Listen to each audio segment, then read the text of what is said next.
20세기 한국 소설 16. 권 줄거리 안내 및 이메일 해설 손창섭, 선우희의 손창섭의 비오는 날은 6.25 전쟁 후 부산 변두리에서 행상을 하며 살아가는 원구가 친구 동욱 남매의 비참한 삶을 목격하며 연민과 죄책감을 느끼는 이야기다. 동욱 남매는 가난과 장애, 전쟁의 상처로 점점 삶의 터전에서 밀려난다.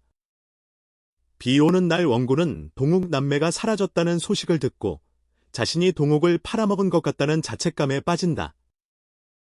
작품은 전후의 황폐한 현실과 인간 소외, 허물을 그린다.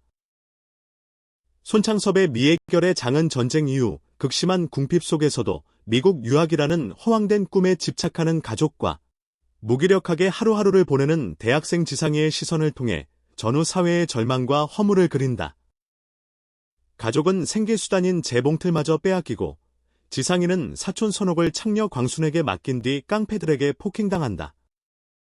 작품은 아무런 해결책 없이 절망만이 남는 현실을 냉소적으로 보여준다. 손창섭의 잉여인간은 전쟁 후 치과의사 서만기와 그의 병원에 매일 찾아와 한담으로 시간을 보내는 시리의 인간 천봉우, 비분강계파 최익준 등 잉여인간들의 삶을 그린다. 봉우의 아내이자 병원 건물주가 만기를 유혹하고 거절당하자 병원을 비우라고 협박한다. 익준의 아내가 죽고 만기는 봉우처에게 돈을 빌려 장례를 치른다. 현실의 궁핍과 인간 소외 속에서도 만기는 품위를 잃지 않고 이들을 포용한다. 선우희의 테러리스트는 해방 후 소련군이 진주한 북쪽에서 공산당 척결에 앞장섰던 걸 학구, 길주 등 월남 청년들의 삶을 그린다. 이들은 남한에 내려와서도 극렬한 반공 이념을 실천하지만 공산당이 사라진 뒤에는 삶의 목표와 신념의 괴리에 방황한다. 각기 다른 방식으로 현실에 적응하거나 저항하며 이념과 현실의 간극, 그리고 전후 사회의 혼란과 인간적 고뇌를 보여준다. 선우희의 불꽃은 일제강점기와 6.25 전쟁을 거치며 성장한 주인공 현이 아버지의 저항정신과 할아버지의 숙명론 사이에서 방황하다가 인민재판과 할아버지의 죽음을 계기로 현실에 맞서 싸우는 결단을 내리는 이야기다. 현은 연호를 총으로 쏘고 자신도 총상을 입지만 마지막 순간 생명의 불꽃을 느끼며 현실과 당당히 대결할 것을 다짐한다. 서기원의 암사지도는 전쟁으로 삶의 터전을 잃은 상덕, 형남, 윤주가 한 집에서 동거하며 무질서하게 살아가는 이야기를 그린다. 상덕과 형남은 전후로 상덕의 집에 함께 살며 윤주와 기묘한 삼각관계를 형성한다. 상덕이 실직하자 형남이 생계를 책임지고 두 남자는 윤주를 공유하게 된다. 윤주가 임신하자 아버지가 누구인지 모르는 아이 문제로 갈등이 심화되고 결국 윤주는 집을 떠난다. 작품은 전후 사회의 가치 붕괴와 인간 소외, 허물을 보여준다. 서기원의 마로결전은 암행어사 마명민이 태평군이라는 가상의 고을을 편력하며 오늘의 부정적 사회 현실과 지식인, 언론인, 교수, 문인 등의 위선과 무능을 상감에게 보고하는 상소문 형식의 풍자소설이다. 작품은 조선 말기를 배경으로 하지만 1970년대 한국 사회의 부조리와 권력 구조를 우화적으로 비판한다. 안녕하세요. 오늘은 1950년대, 그러니까 한국전쟁 직후죠. 그 폐허 속에서 쓰인 문학 작품들 속으로 좀 깊이 들어가 보려고 합니다. 네, 안녕하세요. 여러분이 보내주신 손창섭, 선우희, 서기원 작가님들 자료를 바탕으로요. 그 극한의 혼란 속 인간 모습, 이걸 어떻게 그렸는지 핵심만 좀 짚어볼게요. 네, 좋습니다. 1950년대는 단순한 혼란 이상이었죠. 기존의 모든 가치, 질서가 그야말로 뿌리 뽑힐 시대였으니까요. 그렇죠. 전쟁이라는 게 참. 네, 그래서 작가들도 인간이란 무언과 실존의 문제를 아주 정면으로 마주할 수밖에 없었어요. 그 고민의 흔적들을 오늘 같이 한번 보시죠. 좋습니다. 그럼 먼저 손창섭 작가부터 볼까요?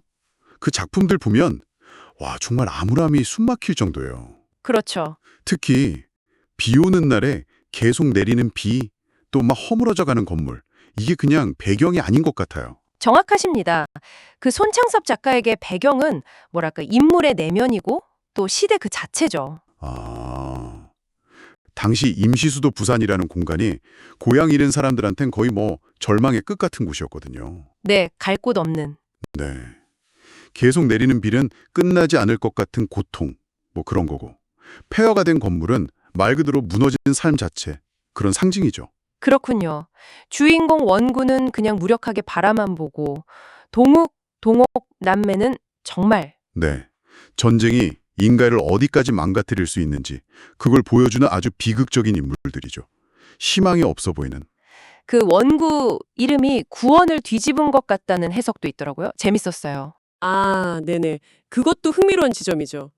잉여인간 같은 다른 작품들에서도 비슷해요. 경제적인 공핍도 공핍이지만 그 전쟁 후의 정신적 상처, 내가 쓸모 없어졌다는 느낌? 맞아요. 그 잉여라는 말이 주는 느낌이 있죠. 네. 그런 공포가 반복돼요. 근데 이게 그냥 냉소만 있는 건 아니고요. 아, 그런가요? 네. 자세히 보면 그 밑바닥에는 인간에 대한 깊은 연민, 또 시대에 대한 어떤 죄책감 같은 게 깔려 있어요. 인물들이 비록 좀 비틀리고 병적인 모습이지만 어떻게든 구원을 찾아 헤매거든요. 아, 단순히 절망만 그린 건 아니군요. 그렇죠.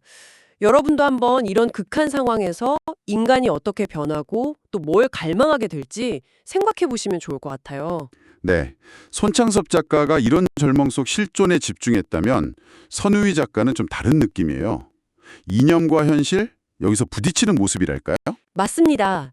그 다혈질 지사였다는 평가도 있잖아요. 네. 그만큼 좀 더 현실 참여적인 면모가 보이는데 그렇다고 테러리스트 같은 작품이 단순 방공소설이냐?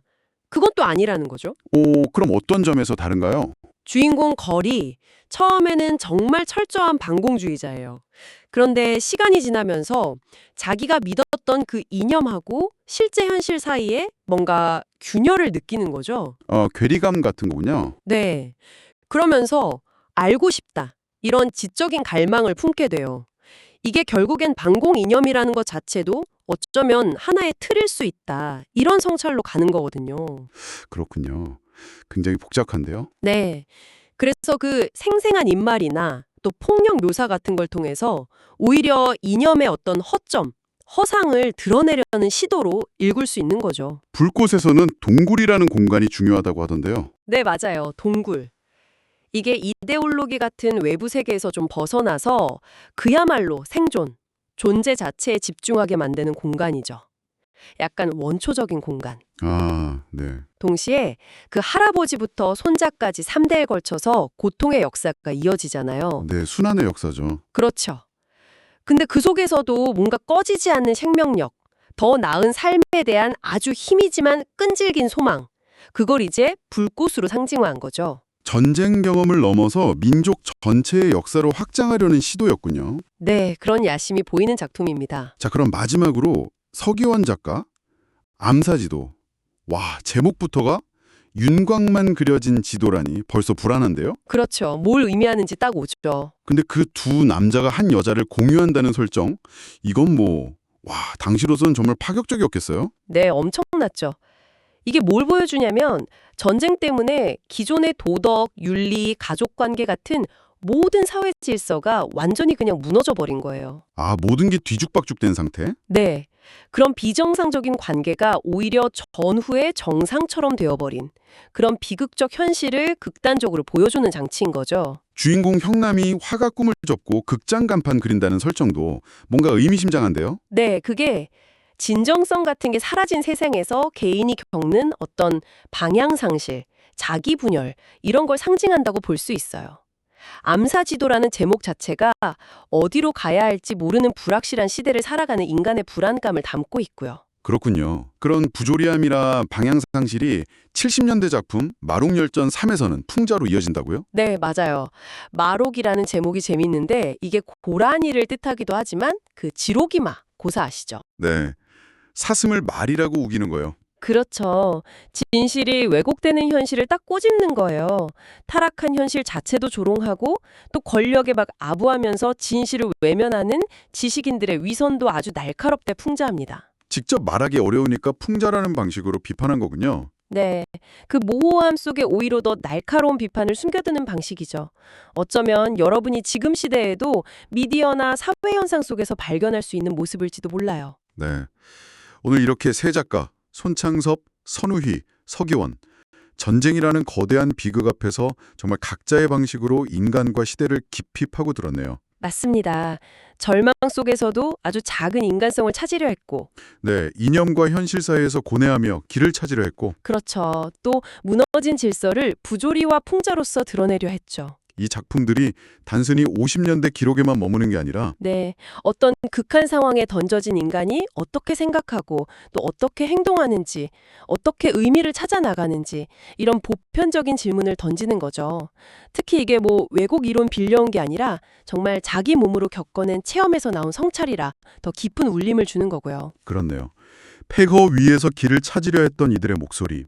오늘 이 복잡한 시대를 살아가는 여러분에게는 어떤 생각거리를 던져주나요? 어쩌면 그 혼란 속에서 방향을 찾으려는 노력 그 자체만으로도 의미가 있는 것 아닐까? 그런 생각도 드네요.